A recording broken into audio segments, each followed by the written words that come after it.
মাবুদ গো, আমাদের স্বাস্থ্য উপদেষ্টাকে 2-3 দিন যাবৎ আমাদের দেশে দেখা যাচ্ছে না। এত বড় একটা দুর্ঘটনা ঘটে গেল মাবুদ, সেখানে আমাদের স্বাস্থ্য উপদেষ্টা এখনো তাকে দেখা যাচ্ছে না। বিভিন্ন দলের রাজনৈতিক দলের লোকেরা সেখানে ভিড়ভাট্টা কইরা চিকিৎসা ব্যবস্থা সেখানে বিঘ্ন ঘটাইছে। আল্লাহ মাবুদ, যেখানে যাওয়ার কথা ছিল স্বাস্থ্য উপদেষ্টা, এখন তাকে পাওয়া যাচ্ছে না। তিনি কি গুমের শিকার হয়েছে কিনা, নাকি অবরুদ্ধ করে রাখা হয়েছে? আল্লাহ তুমি দয়া করে মায়া করে আল্লাহ এই বাংলাদেশের জন্য এই রহমতের দরজা খুলে দাও। তারপরে আল্লাহ মাবুদ, তুমি আমাদের এই স্বাস্থ্য উপদেশটাকে জনগণের সামনে যেন আসতে পারে মাবুদ। না জানি কোথায় আছে, কত কষ্টে আছে মাবুদ আমাদের স্বাস্থ্য উপদেশটা। হয়তো এই বিমান দুর্ঘটনার পরে যদি সুস্থ হয়ে ফিরে আসে, স্বাভাবিক হয়, হয়তো বা তাকে দেখা যাবে মাবুদ। এর আগে হয়তো মাবুদ দেখা যাবে না। তুমি দয়া করে মায়া করে দেখা দাও। যদি কেউ স্বাস্থ্য উপদেষ্টার আপনারা খোঁজ পেয়ে থাকেন, তাহলে নিকটস্থ থানায় যোগাযোগ করবেন। যাই হোক, আপনাদের একটু মজা দিলাম। এই যে বাংলাদেশে এত বড় একটা ঘটনা ঘটে গেল, ভয়াবহ ঘটনা। সেই ঘটনার মধ্যে বিভিন্ন রাজনৈতিক দল সেখানে রাজনৈতিক ফায়দা নেওয়ার জন্য গেছে, কিংবা বিভিন্ন দায়িত্বশীল থেকে দায়িত্ব থেকে সেখানে গেছে। কিন্তু আমাদের স্বাস্থ্য উপদেষ্টা তিনি যাওয়ার কথা ছিলেন, সেখানে থাকার কথা ছিলেন, তিনি নাই। অন্যান্য দলের লোক, একজন লোক একজন লোকের পিছনে কমসে কম 60-70 জন সাঙ্গপাঙ্গ নিয়ে ভিতরে ঢুকছে, এটা করছে, কিন্তু স্বাস্থ্য উপদেষ্টাকে পাওয়া যায় নাই। দেখুন তাহলে কতটুকু আমাদের মানে মন মানসিকতা, যেখানে মানুষ স্বজন হারা, বাচ্চা ছোটো ছোটো বাচ্চারা তারা পুড়ে ঝলসে গেছে, হাসপাতালে কাতরাচ্ছে, সেখানে তারা ভিড় জমাচ্ছে, এতগুলো মানুষ যায়। তো এই জন্যই আপনাদের বলা, যার কাজ যেখানে করার সেখানে তাকে দিয়ে আসলে করানো দরকার। এই যে স্বাস্থ্য উপদেষ্টা বলেন, বিভিন্ন উপদেষ্টা বলেন, তারা কি আসলে যোগ্য? এই যে দেখেন বিমান দুর্ঘটনা ঘটছে, অন্যান্য উন্নত বিশ্বে যদি এরকম দুর্ঘটনা ঘটতো, তাহলে কিন্তু সাথে সাথেই বিমান বিমান উপদেষ্টা বা এ ধরনের স্বাস্থ্য উপদেষ্টা বলেন, বা যে যে সেক্টরের আর কি কোনো সমস্যা সৃষ্টি হয়, দুর্ঘটনা হয়, সেখানে পদত্যাগ করতো। আর আমরা আগে থেকে শুনে আসতেছিলাম, এই যে যেমন করোনার সময়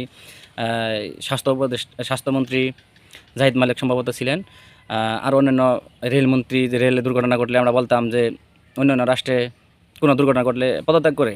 এই আওয়ামী লীগের আমলে এই পদত্যাগ নাই, বা অন্যান্য সরকার যখন ক্ষমতায় ছিলেন তাদের আমলে নাই। তো এখন যারা বলছে তারাও তো এখন ক্ষমতায় আছেন, কো এখন তো আপনারা পদত্যাগ করতেছেন না, কারণ এটা এখন নিজের উপরে পড়ছে। ক্ষমতা ছাড়তে মন চায় না, ক্ষমতার চেয়ার এত স্বাদ, এত মজা, তাই না? সেজন্য আপনারা ক্ষমতা ছাড়তেছেন না। তো এই হলো আমাদের দেশের অবস্থা,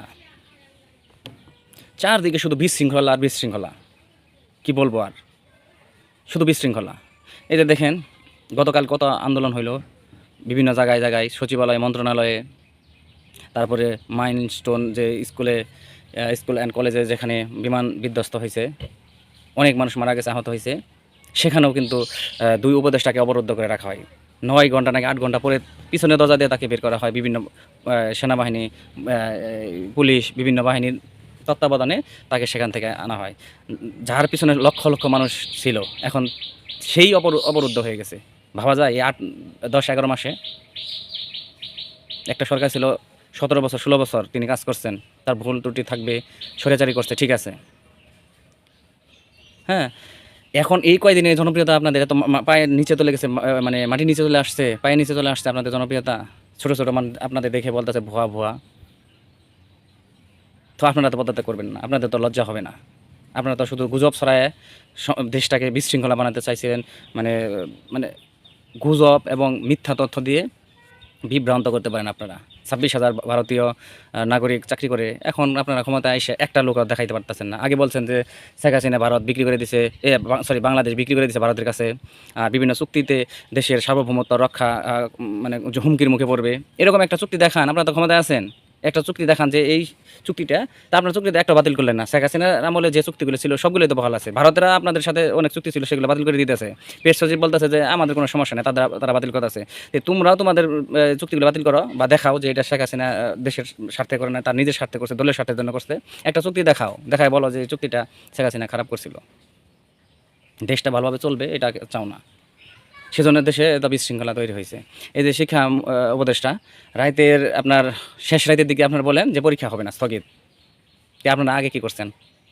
তা আপনি কি এই শিক্ষা উপদেষ্টা হওয়ার যোগ্য? আপনি এই ডিসিশন নিতে পারেন না?